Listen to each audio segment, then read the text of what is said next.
Hello, everyone, and welcome to your Sunday night edition of the TII podcast. My name is Craig Dennett, and I'm your host this evening as we get set to look back on what has been another dramatic few days in the life of Rangers and Rangers fans and Rangers Twitter and everything along those kind of lines. It has indeed been International Week, and I do apologise if you've had to sit through that Steve Clarke disaster class that I've just sat through as well. But we are here to talk about Rangers tonight and the race for a new manager. The search for a new manager is definitely taking a few twists and turns. Joining me to talk about it all tonight, we've got Iain and Tommy. Iain, just over 24 hours ago since news broke that Steven Gerrard had withdrawn from the process. Felt like that came as a real shock to everyone. Where is your head with all of that? What are your thoughts? What are your reflections on it? Now you've had a bit of a day to kind of think it over and see what's coming out, I guess, in the media. Yeah, I can't lie. Last night I was furious, actually, initially. Obviously, like a few other feelings like disappointment and just a bit confusion, to be honest, because everything we'd heard to that point was positive. It was all these constructive talks. He'd obviously came over for the talks, so you think, okay, there's interest in both sides. You then hear it's going well, so you're kind of putting two and two together. All the wee whispers you're hearing, and it's all going pretty well. And then suddenly to just fall apart like that, it's very strange. I don't think we'll ever get full clarity on why that's happened, but I'm sure we'll all have our theories that we'll click into tonight. But I think the fan base just took it as expected. It was, for me, it's so disappointing because it was the one guy who was going to maybe not galvanise, maybe that's a bit extreme of a word, but bring some unity back to the fans. And I was going to say we all wanted him back, but I'm pretty sure, Craig, you weren't quite as on board as some of us. But a lot of fans wanted him back and were quite keen on that for obvious reasons, just for that leadership that he'd bring, that maybe stability as well. Just we've not had that for so long, and to have that pulled away from you is one thing. But for me, the big disappointment now, as I can see some of the comments alluding to already, is who now? Like you look at the list of possible favourites and who's getting rumoured in the chat. I'm not loving any of them at all, to be honest. I don't know if it's because they're not Gerrard. Yeah. If you've played or managed the English Championship, we're all over you, apparently. Again, it's not for me what we need right now at all. And it's a lot of pressure on whoever comes in straight away because they need to hit the ground running the same way Russell Martin had to. He didn't, and we saw how that went. And the pessimist in me is just sort of seeing the same cycle taking place again. Yeah, as you said, Iain, I wasn't fully in on Gerrard, but I would have been as enthusiastic about the first Let's Go as anyone would have been, to be honest. I'd have been bought in from the second that he had his press conference and he turned up in his suit and tie and stuff like that. I'd been all in as the next person. Tommy, you've heard what Iain had to say there, and I think in terms of my reflections, it was disappointment at that time, but it was also then like, okay, who's next? Or the list of other people doesn't really. There's no one really that excites me in there. There's no one really I think that could really do a great job for us. There's a few candidates that probably lead it, like Kevin Muscat. We know Danny Rowe's is impressed in the interviews, but I think what's also came through is the lack of confidence I have in the people making the decision to make the right one, if there's a right one. But what are your reflections firstly on Steven Gerrard withdrawing from the process? Much the same as Iain. I really wanted him. I was all in on it. Like I wanted it a lot. Like I think that would have been good for the club. So hearing that news last night, I kind of went through the 7 stages of grief. Where first of all, I didn't want to believe it, and I'm looking for other sources to back it up. And then I was gutted because I like you say, I wanted to hear that interview with him back, having the standards back into the club. So, and I think a lot of the fans at a certain stage were just all in on it because we were hearing reports of him flying over, and it kind of seemed like that was a done deal in a way for a lot of people. So to hear that news was kind of a bit like we were kind of all in on that, so where do we go now? And like you're saying, the list of names that are kind of going about the now, nothing there kind of makes me go, oh yes, like I get him in, like I'd really love to see that. It's all like kind of project managers, it's all like kind of guys that I'm sure are good managers, but are they good enough to?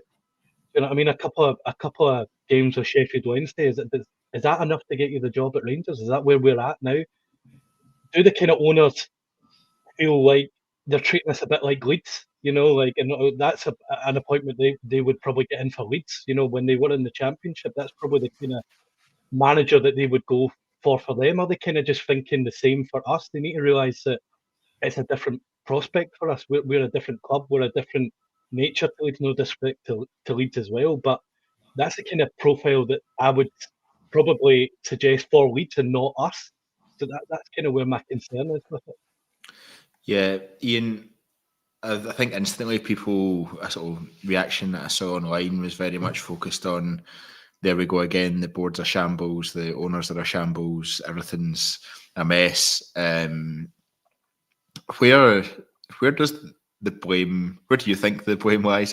We don't know for certain. We don't know what's going on behind the scenes, but we obviously knew there were certain things that that could be potential issues in Steven Gerrard taking on the job. I think we all understood that who had the final say in transfers was a huge one for him, and there's potentially the issue there that Kevin Thelwell and his son were issues there in itself. But the fact that Steven Gerrard came over to London from Bahrain for discussions, you don't do that unless you're pretty far down the line, I don't think. Where does the blame lie? Does there have to be blame? Is it just a case of it wasn't right the time? I don't buy into the line that the timing wasn't right, because you don't fly over that far and get that far in discussions and get that close to an appointment without knowing that the timing's okay and that it's something that you want to do. But where are you pinpointing your sort of attention on that? Yeah, last night for me, I put a tweet out, excuse me, that was initially saying the board haven't got it done, and that's where I was putting a lot of blame, because as you said, there've been those initial chats, obviously these days probably via Skype or Zoom, whatever, talking about probably like contract length, wages, expectations, all these kind of main points. And then as we're talking about, you fly over the chats, and that's when you probably get a bit more specific, like, okay, what power do I have? What control do I have? There was a comment a minute ago from Billy that I started there, but it was a case of, is he maybe not wanting that head coach role? He wants the manager role. Does he want all control over signings, who we buy, who we sell, how things are laid out, future planning, all this stuff that is technically right now Kevin Thelwell's job?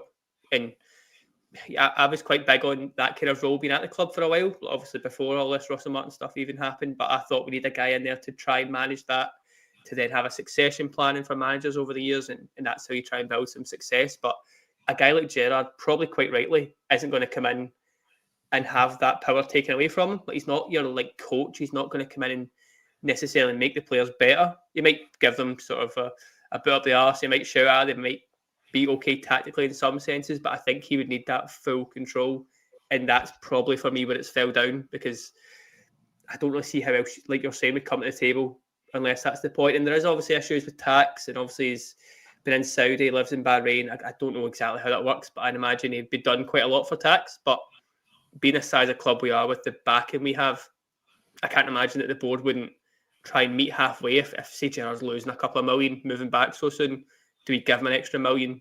I don't know how that works specifically, but if you want candidate number one and your priority target that badly, I think you just have to make it happen. And as we've touched on already, how galvanised the fans could have been in the back of that, could have been that sort of shortfall paid for already, because we can't afford to have this rumble on. Like, the players are obviously off the next few days and probably back like Tuesday, Wednesday, but we're playing next weekend. We need a manager in place to handle that game, whether that's Danny Rowe, whether that's now Muscat, whoever it's going to be. I would want that done and dealt with this weekend, so they have the full week to prepare. And now already we're sort of going to count down the days. We'll be Saturday before we know it, and if we don't have someone in the dugout by that point, it's a shambles. It really is. Yeah, Tommy, I guess the word coming out from the media, it depended who you looked at, Ben Jacobs and Alex Crook from Talksport were kind of the two that seemed to be breaking the news. All the Scottish journalists were a million miles away from being able to have the sources to do that. I thought that was really interesting, and I thought actually when you look at even the reporting throughout the day yesterday, it was still very much Gerrard's almost going to be over the line. When's it going to be signed, etc., etc. But the wording was Gerrard has decided the timing wasn't quite right to return and has now removed himself from the process. Conversations were positive and a full agreement was almost reached. Understand both sides have agreed to leave the door open for the future. That last one's a weird one. I didn't really know why. Firstly, it's obviously I think that's the club saying that, to be honest. And I think they're trying to save face by going, look, it wasn't anyone's fault, just it didn't quite work out, and there's no bad blood and he could come back in the future. If you then looked at the one from Alex Crook on Talksport, he spoke much more around Steven Gerrard's almost returned to Rangers twice now, but it's not happened and it's not got over the line. There's something strange happening that means it's not got over the line, and I think that raised more flags than anything. But what do you make of, I guess, both sides of that, and where is your mind with it? The timing not right, obviously coming from Gerrard's side, is a bit weird because we're all tuned into this Rio Ferdinand interview, that was dropping on Friday or Thursday, I think, and in that interview, he kind of hinted, I'm ready. I want to get back into management, but it has to be the right thing for me. It has to be a club that demands winning. So I don't know if we can take from the talks Mike Iain mentioned about kind of the whole head coach vibe. I don't know if personally Gerrard is maybe, because he went to Villa as a head coach, so he didn't go to Villa as their manager. They employed him as a head coach. So I don't know if, like, from his experience, he's thinking, obviously it didn't really work out for him at Villa. So is he thinking, that role doesn't suit me, being the head coach. I need to have control over X, Y, Z. I'm not the man that's going to be out doing the training or whatever. I've got my staff for that. So it did seem a bit weird on that basis about the kind of timing not being right. I see a lot of people on X, Twitter, whatever you want to call it, kind of saying, just going right in on Farewell, and just kind of saying, like, he doesn't want to join because of Farewell, We don't know this, you know what I mean? It's kind of like a cesspit now, Twitter and X.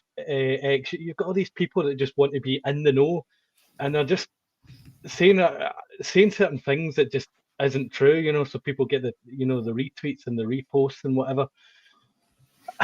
I don't know. I would love to know, and I'm sure one day we will know more. These things tend to come out over time on, podcasts or whatever. I'm sure one day we will find out.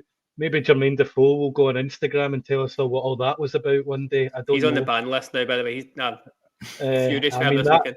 That was weird, wasn't it? Because that was he was kind of alluring into the idea that was what was going to happen for the club. Otherwise, why would they do all that?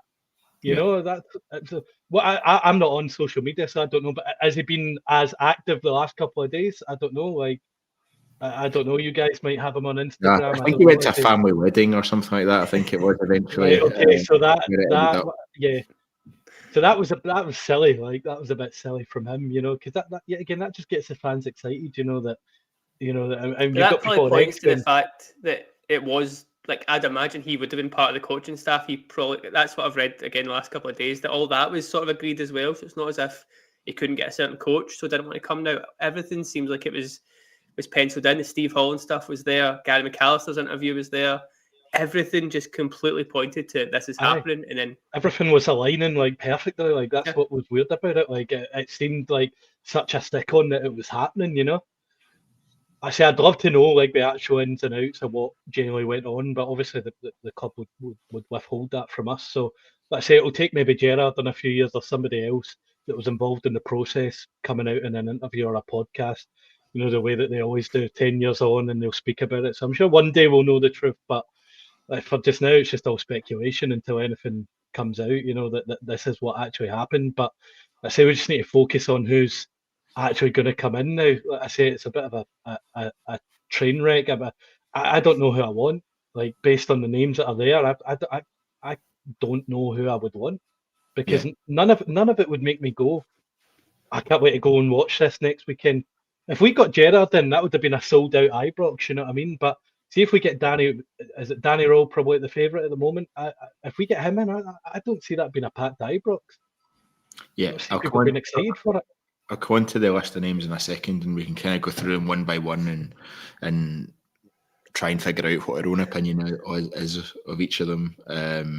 Some we'll know about, some we'll know less about.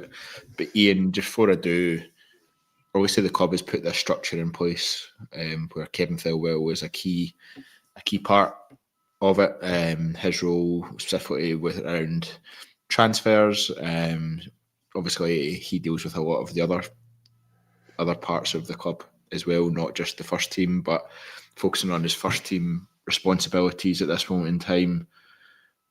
Are you still confident that's the right structure for Rangers, or is it one that's actually raising a few eyebrows? Is it potentially right structure, wrong man? Is it potentially we've just not got it working yet? We all thought it failed when Ross Wilson was here, and I think he's just had his buyout clause from Newcastle, from Nottingham Forest by Newcastle, sorry, can't go through, so he's about to join them. Niels Coppin, we all thought wasn't doing a great job, and yet he brought Hams Egeman in. He brought Nico Raskin in as well, didn't he? So you're then looking at well, he has had success, but it's taken time for that to show up. What do you make of the role of that Kevin Thelwell does? And I guess as well, if someone is in that role and they are so involved, they can't be immune to criticism. And I think a lot of our ire as fans, I guess, is focused on the manager and the head coach, because that's where we've always focused our attention when the team isn't doing well.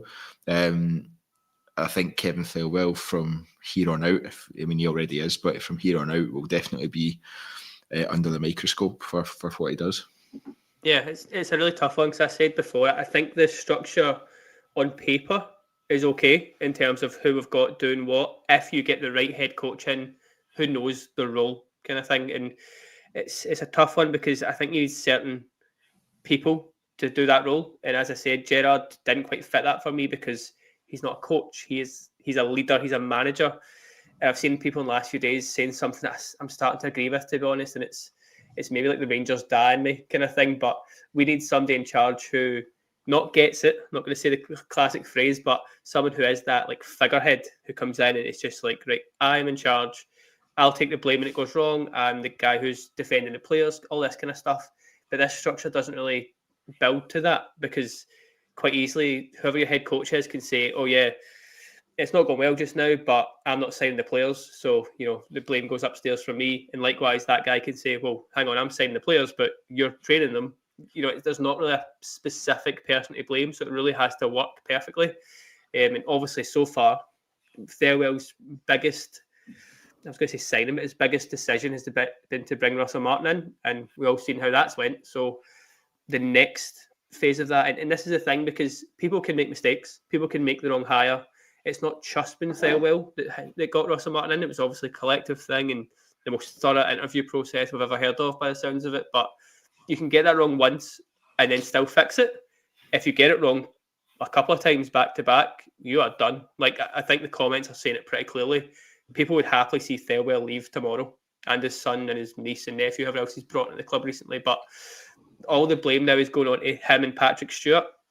And I think a new head coach, manager coming in would get a little bit of leeway in that sense, because people hate the guys above them right now, and hate's a very strong word, but it's very toxic. It's that cesspit Tommy referred to. It didn't just stop at Russell Martin, and we all said it. It's not as if you remove Russell Martin and everything's fine, because we've not signed perfectly alongside that. And I've said a few times, I'm quite content with a lot of the signings. I think there's potential. I think there's guys in there who will be good for the club in time and can have successful Rangers careers. But if you don't get that full system correct in terms of lacking experience, lacking winners, lacking that like knowledge of the league stuff, which we've just not done at all. It's been very like I want to say the phrase pigeonholed, but I don't know if that's a phrase, but it's been very focused on like the English Championship or English Lower League.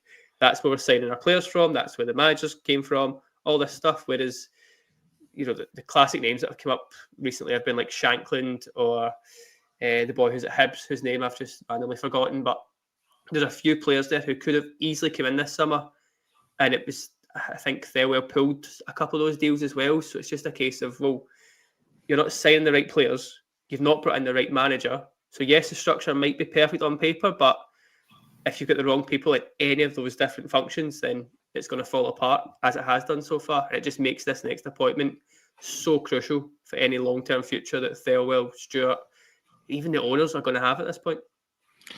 Yeah, Tommy, I think it's been quite an interest. The Russell Martin experiment, let's call it, has been quite an interesting one from my perspective, because before it, I thought, yes, a manager like that could come in and make a real difference to us. And actually, there's no reason why we shouldn't try and implement a style of play and be and why do we never really play that sort of I don't know how to describe, why do we never play the way that Russell Martin laid out that he wanted us to play, and why do we not play nice football and break teams down that way and use pace and power and skill to do that? I just don't think that's what's in Rangers' identity, if I'm honest. I don't think fans have the patience for that to be implemented. I think very much you've got, as a manager, you've got to win first, and then you earn the right to play the way you want to, which I never think will land us in a space where we are trying to play that way. And has it surprised me? Surprised me is maybe the wrong word, but how much we just need a figurehead at the football club, a leader with a particular attitude, with a particular standard-setting, motivational way of leading the team, the club, everything. That's what we need. I think I thought we could, before Russell Martin, I thought that was a type of appointment we could accommodate, and it would be interesting to see, and we would do that. I don't think we can afford to do that again. But what I'm not convinced is that the new owners know that. I think we could potentially end up with a Russell Martin 2.0, going by the list of people they're speaking to, and I think that's very, very risky. Where do you stand on that, and do you feel like you knew that already, or do you feel like it's been a bit of a learning thing for you too? We seem to be trying to like force that, you know, the identity thing with the way that we're structure is set up now, where it's maybe the way modern football is going in general, and not maybe us, but it's maybe just, you know, maybe other clubs are doing it, and we're thinking we need to be a part of that. I'm much more, like you said, about a figurehead. You know, it's more important to me than some guy that has some philosophy. And, you know what I mean, the guy that's coming in's got a week to implement that before we play Dundee United, probably less than a week if we don't announce anything Monday, Tuesday.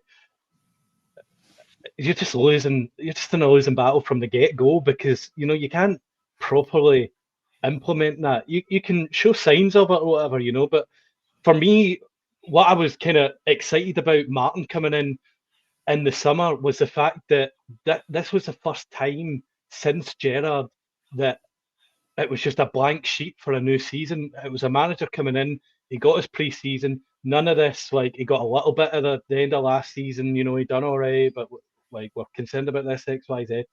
That was just a blank page.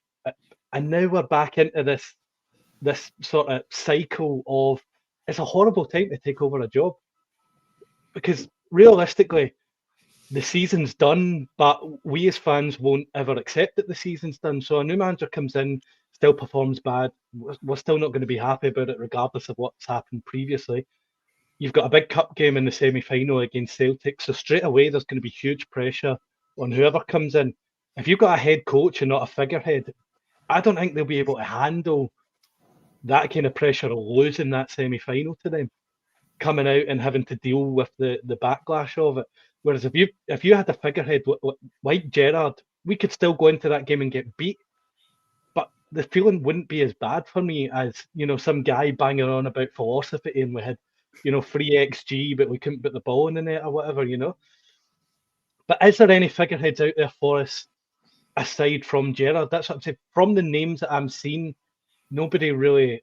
I don't know. Like, would you think McInnes would be that? I think like a figurehead.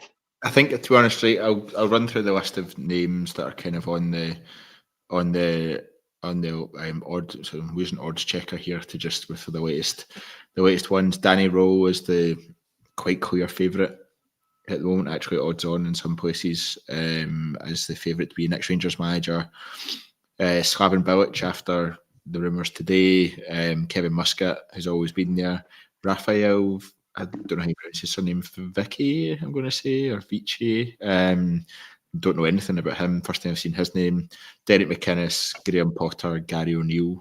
Derek McInnes is the only one there. Potentially Kevin Muscat to an extent that really stands out as being the type of manager, the type of person, that you would want in that role with that particular attitude. I think Derek McInnes is my choice. I think, and I mean, this will come across as entitled, but we do have a budget that's 10 times plus the budget of pretty much every other team in the league. So it shouldn't be, no matter who the manager is, it should not be an issue to beat the other teams in the league outside of Celtic. And then you'd hope that you're in a 50-50 shootout with Celtic for each of the games that you play against them. So, but what we've struggled with for years and years now is beating the other teams consistently and regularly, and not just beating them, but beating them well. And we've struggled with that consistently. But for me, Derek McInnes is my choice. Now, do we have a problem though with not going for managers that are already employed? Like, we just don't seem to touch that area. I think it would be interesting. Obviously, Danny Rowe was one that was interesting during the summer. I think Sheffield Wednesday wanted £4 million as a release clause for him before he left. So potentially he's impressed during the summer, but they weren't willing to pay the £4 million. I don't think Hearts would want anywhere near that amount for Derek McInnes. I saw a figure of 500k thrown around earlier on today. I don't know how accurate or inaccurate that is, but that doesn't seem over the odds for paying for a manager that you hope will lead the club for 3, 4, 5 years or so. I don't think that seems like too much money, especially given just shelled out £8 million on a Portuguese under-21 striker that doesn't look like he's a striker, to be honest. But Iain, where do you? I've obviously said Derek McInnes would be my choice, but where do you stand on all of those list of names? But also, if you're Derek McInnes, do you take the job, or do you like, I've actually got a good thing going just now? Time is not right. Maybe it will happen again some point in the future. Yeah, I've seen a lot of people say McInnes wouldn't leave Hearts for us. Of course he would. Of course, I know he's turned it down before. I get all that, but good start aside, it takes a couple of losses at Hearts, and I think normality kind of resumes in a way. Like I don't think he would. I don't think he would come. Why would they? Again, with some due respect to Hearts. Hearts are a big team, of course they are. But if I get he's rejected us, so this sounds a little stupid, but if he has aspirations to win things in his career, which every manager must, you surely leave Hearts. When a good stock, take that momentum job to job if you can. I will throw I'll throw in another point that probably has to be considered is that after this Gerrard stuff and after it happening so publicly, the board, the club, the owners can't afford to be rejected again by whoever they pick next. And is that might be viewed as risky with a Derek McInnes. Yeah, and it might lean into Tommy's argument that we don't go for people in work just now, because that's, again, we've not mentioned Rob Edwards. That was a name that came from nowhere today as well. Guys like that who are doing quite well, that would be great in terms of that momentum they bring, in terms of a bit more positivity. But I just think the way you said it yourself there, that figurehead, that leader, we need someone like that, and that list is hardly inspiring for leaders. It's not very inspiring for anyone who's won anything. You know, There you look at the hasn't top there hasn't list been there. any talk of McInnes, so is there? There hasn't been any like kind of On approach of it like that, is TalkSport, there? Or- there was TalkSport kind of summarised it. Again, this is like a week ago when they were mentioning Gerrard's the front runner.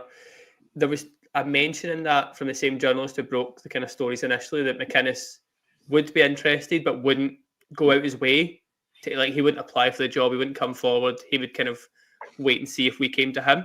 So I mean, I don't think that came from nowhere, and that's a journalist down south saying it as well. It's not as if it's just some random newspaper up here making headlines. Like, why would he mention that if it wasn't a viable option? And don't get me wrong, McInnes may have took time to think about it and now not want it, but for me, it's the only one that I think would still get a bit more buy-in from the fans, because, you know, we're not going to get Gerrard. We need to let that go. You still need someone to try and lead, and at least McInnes would make us better in the league, a bit more pride back. You know what it expects, and that's the big worry for me, is that we're going to bring in someone who doesn't understand the league. And it reminds me of that Pedro Caixinha interview. If maybe it wasn't an interview by him, it was maybe Halliday on Open Goal or something, who was talking about how Caixinha watched Motherwell play against like St Johnstone the week before, and then set his Rangers team up to face that team, and obviously was shocked. Well, hang on, they've got 10 at the back and they're elbowing us and they're playing set pieces. Like, a lot of coaches wouldn't come in and just understand that straight away. And even looking at that list, as I say, I don't see someone there who's, other than Muscat, who's won a league or who's won a trophy. Like, Danny Rowe's the favourite just now. I don't think he's won a Manager of the Month award, let alone won a trophy in his short career. So there's just so much in there that I don't like, that McInnes is the one that stands out as if it makes sense. It very There's least a it lot makes sense. there's a lot of shouts for Robinson as well in the comments. I'm seeing. Again, it makes sense in some ways domestically, but I think that's even less inspiring than McInnes is. And again, I'm not saying McInnes is perfect here. That's suddenly what I'm sounding like here. I'm trying to champion this taking place, but it's just compared to who else is there. The name you mentioned, Craig, was pretty interesting. The Raphael Wiki guy, or Vicky, God knows what that. I've never heard of him, but he's like fourth favourite suddenly. I don't know if maybe he's the saviour that we need. What's his name? I think we're all just Googling live. What I fear this guy is. So Swiss football coach. Let's see. He looks like a philosophy guy. I'm looking at him, he looks very philosophy focused. How do you spell his surname? WIC.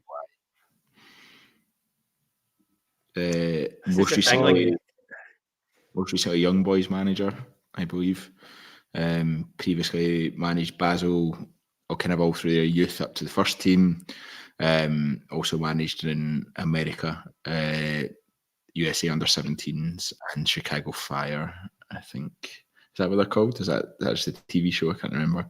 But yeah, I don't know. It doesn't necessarily inspire you with the confidence that he's got a 50% win rate as a manager, so you know it's better than. I think the win rate thing doesn't really matter to me, to be honest, because I'm not a big fan of it. Because being a Rangers manager is very different to being a Southampton manager, a Leicester manager, or whatever. I think that's very, very different, and a very different set of criteria that you're up against, but also a very different style of league and type of league and level of teams in the league, etc. So I think that's very. It's not a stat I really pay attention to, but Tommy, do you think we need who would you like out of the list that's been there? I do like I would take McInnes, but I just don't see it as an option. I don't see enough being reported about it for it to happen. So that for me in my head, I'm just not going there because I'm not seeing anything about it. I feel like we're seeing too much towards the other list that kind of Sky Sports put out today. Why do you? Sorry to cut you off. Why do you think we're shopping in that championship? That's maybe what I touched on earlier about the owners obviously having the connection with Leeds as well. Like, are they just kind of treating us as the same as Leeds? Like, that's where I see it with that list that came out. I'm thinking if Leeds were in the championship, and they got rid of their manager. That is the list that you would expect to probably see for Leeds See, to United. be fair for this bit, right? If you look at the owners and you look at Patrick Stewart and Thelwell and his son, the only market they know is that sort of lower end Premier League, high end Championship. If it's between Thelwell, he's worked at Everton, Wolves, was it Norwich? I know his son was at Norwich. I think he was as well for a little bit. He's not going to know a McInnes or a Stephen Robinson well enough. And yes, you can invite them in for interview and stuff like that. But to make maybe your priority list, if you're putting a little shopping list together, kind of thing of what manager you want, I don't think there's enough different opinions in that boardroom and in that managerial level to know, okay, there's other markets out there. And we're just thinking UK only. I know we've just mentioned that guy at Young Boys, but there's very little even outside noise about like guys across Europe, guys in Asia, guys in America. It's just very much English Championship. That's where we know. And that might just be where the talk comes from, because obviously agents know that market very well and Sky Sports are obviously all over that. So little crumbs of information will come into them that they could just jump on. So maybe there is these other chats, either domestically or further afield, that are taking place, and there's just not the I don't know, the public eye on those ones. That's my hope anyway. I don't know. I think like Muscat as well. Like I think should be considered, because he's won things, but he's not won things in Europe. So is that a risk of an appointment? Because he did have a spell in Belgium and struggled, but it seems like over kind of in Asia he's doing well, and obviously with a previous connection to the club as well. So Muscat is one that I would maybe lean to just based on the names there. But yet again, would I be massively excited about it? I don't think so. But at least for me, it would be a guy that can win titles and can win cups the way that he has done over there. I don't know. How big a risk is it that actually whoever comes in as manager now is on a hiding to nothing because they're not Steven Gerrard? How big a risk is that, Ian? I hate it. It's a massive issue. Tommy touched on it before. We've not exactly got an easy run of games here. You can try and buy a couple of easy wins to get the ball rolling there. I think I'd mentioned before, I've got some tough away games coming up at Hibs and Aberdeen in the next month or so, plus that Celtic semi-final game. If those games go wrong, even half of those games go wrong, the negativity that's here, and it's not fair, and it's not something that I want to be there in any way. Obviously, we all want to back someone, but if you just don't get a good result or two in the first few games, it's just going to start the negativity straight away. And, this is just Russell Martin 2.0. I've already seen in some comments, and I think that's the case for regardless of who comes in now that it's not Gerrard, unless maybe it's a McInnes type. And again, maybe that's just me trying to pedal the McInnes train a bit further along the track. But yeah, as soon as Gerrard was confirmed as not coming, my first thought was that, to be honest. And whether that's Gerrard's fault for making it so close, whether it's the board not getting it over the line, it's just continuing this kind of fan negativity that we've had since the summer, really. And for what was going to be such a positive, exciting time for the club and for the fans, we're just back at square one yet again, which is brutal. It really is. Yeah, because this isn't whether, I don't know, right, I'll try and get my thoughts together. Tommy, when something like this is so public in the build-up to an appointment or even a transfer or something like that, I'm always wary about how much is the club peddling it in the background and how much is just people having friends that are in and around the club, and that's how it becomes more public. But ultimately, it does become a bit embarrassing for the club if it doesn't go through, like we've seen with Steven Gerrard. If there's so much noise and so much around that and it doesn't go through, it does become a bit embarrassing for those in charge at the club. Because there's a situation here where the club hasn't said anything to anyone, and actually it's individuals that have put two and two together and got this. It's Steven Gerrard's agent side of things, and it's all just steamrolled from there. And the club are actually in a really difficult position now because of how public that was. How did they I guess, one, stop that happening, given how much interest there is in who the next Rangers manager will be, and there always will be that level of interest. And secondly, how do they stop people, I guess, getting so bought into someone before they're appointed? Or can they stop people getting so bought into someone before they're appointed that it has a negative impact on whoever they do appoint into role? I think, first of all, I think it's hard to stop leaks and stuff like that, because in the way that obviously media is these days, let's say, but everybody seems to be in the know and stuff like that, and you always get rumours and stuff like that. But then you've got obviously the more credible guys that do break kind of credible stories, and they always seem to have the kind of sources that, because it was what's his name, Romano Fab.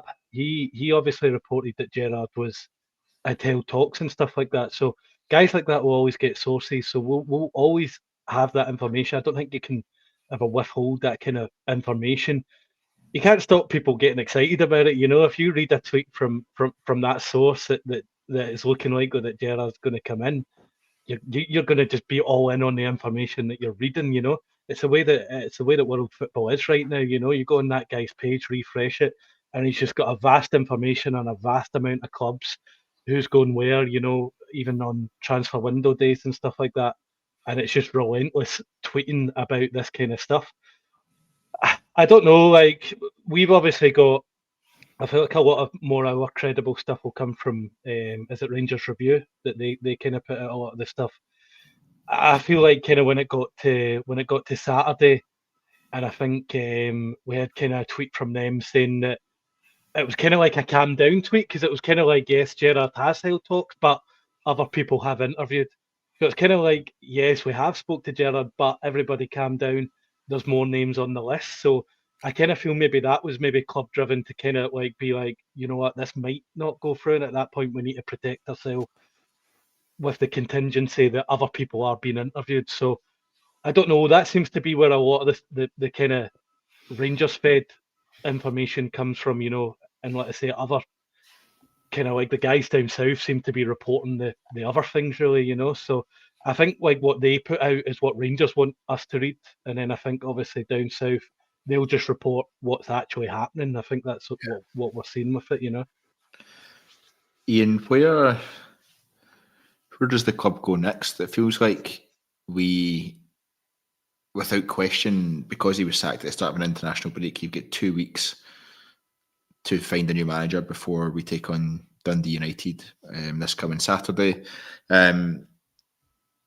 It feels like it was all guns ahead on Steven Gerrard, and he was going to be appointed probably tomorrow or Tuesday at the very latest. We would have a few days with the squad ahead of that Dundee United game, and you'd be in an okay position. Probably it would have worked out ideally from that perspective. You kind of get the sense, and I might be completely wrong, but you kind of get the sense now that they're probably scrambling a bit, and that they might not have someone in place in a suitable time frame for Saturday's game. There's then the decision of, do you go at a caretaker? I think Stephen Smith has been taking first team training last week. Do you go at a Stephen Smith, take a game, and then the new manager comes in and a full week ahead of him before we play Kilmarnock at home. But that feels, one, risky. Two, you're going to get the ire of fans from that perspective in terms of not being able to get it done in that time frame. And three, it's another game back passing by, and another game that you're risking not being able to. You're risking not being able. You're risking going further behind and not being able to at least keep pace with those ahead of us at this moment in time. What do you think happens next? What do you think we'll see over the next few days? I mean, I like Stephen Smith. I was at his B team yesterday, who played the exact same as Rangers do all season, so I'm not very keen if he takes the first team. But Rangers put out that statement 6 days ago on the 6th of October, where it said in that the rigorous, thoughtful recruitment process is already underway, and we're looking for a leader with the character and skill set to deliver results. See, to be fair, that would normally be reassuring, but they went through 7 interviews with Russell Martin, so it doesn't really give anything They didn't really What are give they talking about? What are they talking about? 7 separate. Surely you just run out of stuff to go about. You know, I don't understand that. This is the problem now, but because, as you said, they have put all the eggs in the Gerrard basket. Fans wanted him, the board wanted him. Seemed like it was happening, and then it falls apart. There just doesn't seem to be any contingency plan. And obviously, the role chat has been a bit more advanced than maybe some others. I've heard he's impressed the board and he's had interviews and stuff, but not heard too much of anyone else. But for me, this is now either going to drag out and they're going to go through that same sort of vigorous process of narrowing down targets and getting shortlists smaller and smaller, third, fourth, fifth interviews, all that stuff again, or they just bite the bullet and pick someone. And none of those work right now because we need to get the right guy in. We can't rush that, but we've not got the time now. Again, if this had started properly 6 days ago and it was like Gerrard and someone getting the same level of interviews, you'd by now go, okay, well, Gerrard's not coming, so let's go for plan B, which was this guy. It just seems like we're starting again at this point. And again, it's just, I saw comments there about saying, bring Barry Ferguson back, give Stephen Davis the interim job. I can see your head shaking already. But there's guys that you could just get in to maybe do a job for a bit of time. But unless the plan is Muscat, who's sort of contract until, the middle of November in terms of that Chinese season ending. So that would make a bit of sense. But we can't risk that. We've got an old firm. No, we shouldn't. Final on the 2nd of November. You cannot risk being underprepared for that when it's a realistic chance at silverware. And it's the first, for me, silverware of the season. The league's already run away from you. You can't afford to surrender another piece of silverware this season just because you can't make a decision or you can't get your ducks in a row. Totally. And again, if it's Muscat, for example, who's saying, well, I would like to come, but I can't come until X date, then sorry, it's not for you. We move on, pick someone else, go a different route because, if he wins that league or not, doesn't really matter to us. He's won things before, that's fine. And again, I've seen a few comments there that he might have a year in his contract. I wouldn't imagine that would be the hardest deal to buy out. But if a guy's not fully invested in coming right now, I don't care about them. Like, I don't want an interim. I don't want a guy who comes in and has to build up and try and learn and all this crap. I don't want that. I want just someone who comes in, gets his winning straight away. If that human exists, I have my doubts, but we need to just get this done rapid because that's the thing. We had such an opportunity here to get the appointment right and then to have fans back at Ibrox and singing for the fans, singing for the players, and positivity throughout the club could have spread quite quickly if you start getting a few wins. But we're now all this anxious, nervous, confused phase again. You could see empty seats happening absolutely on Saturday if there is no decision made, and that just rumbles on, costs the club money, costs us points on the pitch, and the negativity just grows and grows. I think it's concerning as well, like that we're going to have to potentially give somebody another kind of 3.5 year contract, and then we're potentially just in this everlasting kind of period of just paying off managers. Could it be an option that we have a yearly rolling kind of thing? I don't know if that is an option for us, but that's what concerns me now. I think if we were in a good enough space as a club and we didn't seem like a bit of a basket case, and if we weren't a bit all over the place with sacking managers every 9 months or so, then managers would feel a bit more confident and a bit more comfortable with being right. Okay, I'll get a fair crack of the whip here, and I'm not going to be chucked out the door in 4 months' time with my reputation in tatters and struggling to find another job because of what's happened there. I think Russell Martin's compensation, I think I read somewhere that it was roughly around 600, 700k or something like that he's going to receive. Not bad. But not bad for a couple of months' work, is it? But not bad compared to what it could have been really for us, paying out. Yeah, but I think you're going to want that security as a manager that if you do, if it doesn't work out, and more it points to, I think the fact we're in this cycle points to issues behind the scenes in the club and issues that we are not. I was going to say that exact thing. Again, sorry to interrupt, but in terms of if you're a manager who's not involved like we are with this club day to day, and you're just looking at it from the absolute outside going, when Russell Martin lost, one league game? He got 3 months, just 120 odd days. No manager's going to come in and say, oh yeah, give me a 12-month deal, I'll fix it. They're going to say, well, no, if I'm coming, you're giving me a 3-year deal and make my money's worth for it, because Russell Martin's career is now in tatters. in terms of how that's been scrutinised, and you've seen like shows in CBS slate him, Sky Sports have been slating him, Talk Sports slates him. He'll do well to get a decent job now because of the damage that's happened these 3 months. Other managers, and we're talking about the same guys who have the same sort of CV as a Russell Martin all night here. These guys aren't going to go, oh yeah, I'll just take a wee 9-month deal, see how I get on and move on. It could be career sabotage if it goes as badly as Russell Martin did. And then you think Clement got 18 months. Gio, I don't think even got 18 months.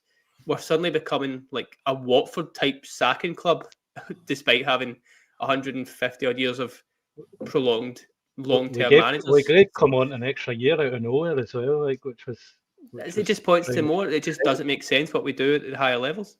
How concerning is it, I guess, because if you look at it from the new ownership side of things, I guess there's issues that are overhanging from the previous ownership. But if you look at it from a new ownership perspective, that was completed start of December time. Or it first came to light start of December time. At which point we were going through that disastrous week after Christmas.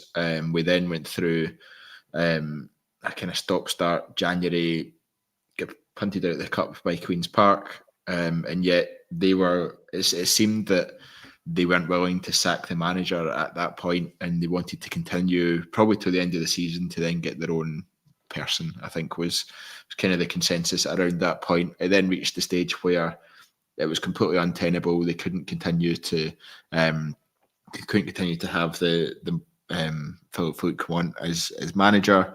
They brought in Barry Ferguson as an interim, didn't get any better. We were going 2-0 down at the start of every game that we were playing. They then get to the summer, bring in their own man, go through 7 interviews, go through all that sort of stuff. Then they appoint Russell Martin. He should have been done and gone by the 6-0 loss away to Club Brugge. I think after that one is when I think he should have been done and gone.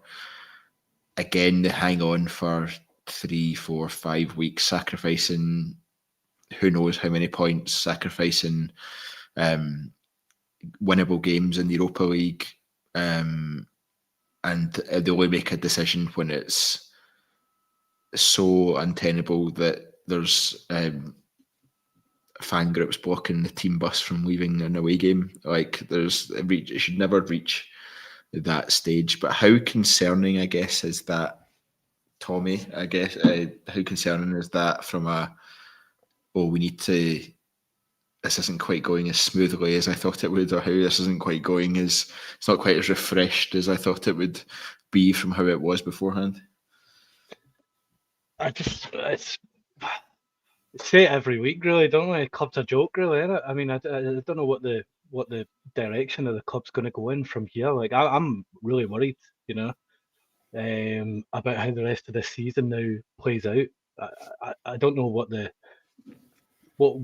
fix was. I mean, and even when you look at the two kind of candidates that we were kind of led to believe were in for the running in summer were Russell Martin and Ancelotti, who was his son. And have you seen what he's up to? I think he's been sacked actually in Brazil already. So how can we trust this? How can we trust this process to get the right guys in when this is where we're looking at? I just don't know where we go from here. I'm really concerned about what's going to happen the rest of the season. Kieran made a good point on this, though, like on the podcast on Thursday there with Hef, and he's talked about how from that statement that came out at the start of this month, it doesn't seem like it's just been left to Stewart and Thirlwell this time. This is very much like Kavanagh and Pragat are very much involved, and we're picking someone kind of thing. So it kind of is, it's a do or die moment for the club at this point, and that's like the whole structure. Because yes, these guys have put in a lot of money already, and I'm sure will continue to do so going forward. But their like goodwill with the fans is rapidly running out here, and it's been again like 4 or 5 months since the season started. The takeover's been official since, was it May, June time kind of thing? It's not that long. And again, as I said right from the off, you can make mistakes, you can fix them, but you can't keep making mistakes because fans will just turn until it's unrecoverable. But that statement, did that not involve kind of like wording of like we're going to appoint a leader? Really, did it not kind of suggest that it was going to be Gerrard from that statement? Do you think, I think just that's was what it that was a going to be. generic thing? Yeah. Because if they go and then employ Darry Rowe, he's only 3 years older than Tav. I mean, is that a leader? Like, I don't know. Like, I don't know enough about the guy, but he's very young. It just doesn't give leader vibes, you know? I wouldn't put it as an age thing, because I think you can be a leader at various different No, ages. but I don't I know. know, It just seems weird to and me. Tab is pretty old, isn't he? To be fair, but I think, yeah, it'll be interesting to see, because none of the names outside of Derek McInnes and probably Kevin Muscat scream leader, or that attitude. So, and I think we are at serious risk of appointing a Russell Martin 2.0. I think I said that earlier on. I think we're at serious risk of that, especially when the fans are so in such a negative space. We're all in on Steven Gerrard. That's not happened, and then anyone else doesn't seem up to what the fans. Do you know what the thing is though, and this is how fickle we all are. Yeah. See if they appoint someone during the week and they win on Saturday, we'll love them. Like for that week, like it'll be, oh, we've got someone that wins games. Let's go, and it can be as simple as that. See if they appoint someone, they come in, we create 10 or 15 chances, we win 3-0, we look solid at the back. Honestly, they would get so much more. They would get so much time. But the thing is, fans. If it goes the other way, advocate though, what if it goes the other way? You're just I was on BBC Sports Sound yesterday and talking about Scotland, but they asked me about Rangers and Russell Martin. And one of the questions I got asked towards the end of the interview was around what happens if at that time they were talking about Steven Gerrard, and he was still, that was just before the news broke about him, but at what point, if Steven Gerrard came in and we finished outside the top two, would he still be in a job by the end of the season? It wasn't a question I could answer. It wasn't a question that I knew the answer to. Even despite all the backing and all the support that Steven Gerrard would have, I'm not. If he finished third, is that something that they would survive? I've no idea, and I guess any new manager now is going to be under that scrutiny. Yeah, it says a lot about that fans, I think, do think that's a genuine possibility right now, and that's how scarred we've been for this opening stage of the season.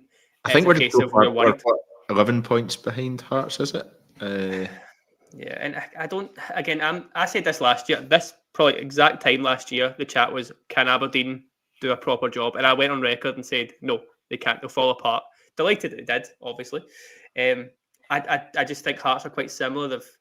They've been quite lucky in a lot of games and just kind of got away with it. And, I know they've got good backing now. They'll probably do some good stuff in January. But as you said before, with our budget and what we should have in front of us, I feel like we are a good job for a manager. And that's something that's maybe not been spoken about at all, because we've mentioned it already. You don't always get a lot of time here. It's a lot of pressure. It can be very negative, clearly.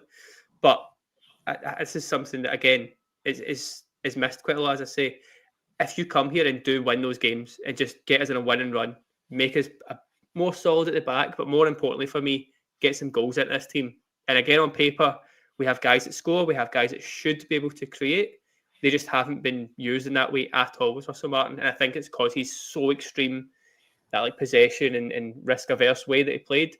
It just takes someone to come in and make us a bit more attacking, and you win games. And football can sound very simple when you put it that way. Just come in and win games and we'll all love you. But once you start getting those wins, once you start being a harder team to face, which I think is another massive problem for this team, we will just start climbing the league naturally, you would kind of assume. And I don't see us going through in Europe, which is a bit horrendous to say in mid-October. But I think that then also helps us going forward, that we'll just be focusing week to week on the league come like after January time. So I think there's still a lot to play for this year. I think any manager can come in and can make this a decent season, especially with that cup that's round the corner. What a start that could be. And this is me trying to cling back some positivity after an hour, trying to kind of balance things out. But a new manager could come in and become almost an instant hero if you win that semi-final match and win that trophy. It's not the most important trophy in the world in terms of what you look at the start of a season, but where we are right now, that could give that fans a lift that brings some more, positivity, some freshness, I guess, to the club. And that's what I'm now going to pin my all hopes on, that happens, and just keep manifesting that over the next few weeks. Yeah, I think that's fair. Right. One last question to each of you before we round off, because that's been a very quick hour, but we've reached the hour mark of the podcast. Tommy, you first. Will Rangers have a permanent manager in place by the time Dundee United come to Ibrox? Yes. Who do you think it will be? Danny Rowe. Same two questions to you, Ian. So I need to stress, this isn't who I want, right? This is who I'll stress that as well. That's not what I want. You need to get the caveat in there. I think we will as well. I think, given the shit show this has been, I think you have to say so far over the last week or so and how that's gone, I think the board have to act this week. And yeah, it probably is going to be Danny Rowe. The thing I will try and say there is that, well, I think not many of us, if anyone, wants that to happen and sees the logic there, and that certainly would not be my first choice, we do have to back him. And again, we said the same thing in June with Russell Martin when loads of people were unhappy. You need to back him until he gives you a reason to not back him. If it comes to it, and we're all there on Saturday, gets a win, doesn't matter how it comes, gets a win, try and get on that positive train, and it could go well, maybe. But yeah, if you're asking me right now, it looks like it's going to be Danny Rowe. I don't love it, but we shall see. Yes, I think we'll have a manager in place by the weekend. I would just love to see the mess that's created in our wake if it was to be Derek McInnes. That's so funny, wouldn't it? I would just so funny. Complete breakdown on Twitter that would cause, man. I would just love to see the mess. I don't think it will be, though. I think it will be Danny Rowe. I mean, all attention seems to be pointed that way. All sort of comments that are coming out seem to be pointed that way. So it's kind of where I think we're going to land. Is it a good thing? Is it a bad thing? Who knows, to be honest. But I think we'll round it off there. Thank you to Ian and Tommy for joining me for tonight's podcast. Thank you very much to it was almost 800 of you watching live at one point tonight. Thank you to you all, and please make sure you subscribe to the TI YouTube channel or wherever you get your audio podcasts. It helps us massively and means you don't miss out on any of our upcoming podcasts. The team will be back live at 7:30 p.m. on Tuesday night. So we'll talk about all the latest goings on over the next few days, and hopefully have some more concrete news about a new manager to talk about. But thanks very much, everyone, for watching, and until next time.